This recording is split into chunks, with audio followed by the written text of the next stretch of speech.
এই যে এরকমভাবে কেটে করে আমি অলগুলোকে সিদ্ধ করে নিয়েছি। আর এই যে মাখিয়ে নিয়েছি মানে আলু সিদ্ধ যেমনভাবে মাখাই ওরকমভাবে মাখিয়ে নিয়েছি। ওটাতে আবার নুন দিয়েছি।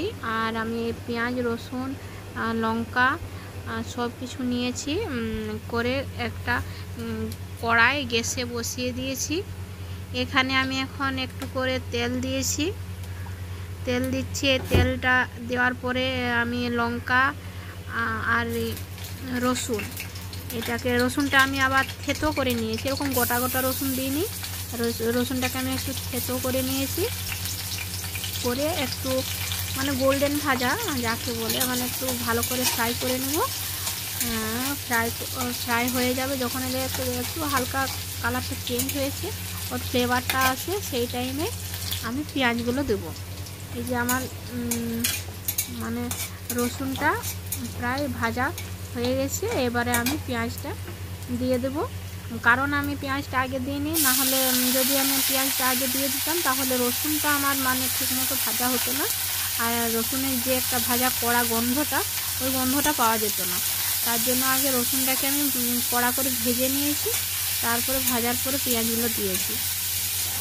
তারপরে আমি এটাকে ভালোভাবে একটু ভেজে নেব, মানে পেঁয়াজ আর রসুন, লঙ্কা এসবকে একটু ভালোভাবে ভেজে নেব। যখন দেখব যে পেঁয়াজটা আমার নরম হয়ে এসছে, তখন আমি এই যেটা মাখিয়ে রেখেছি আমার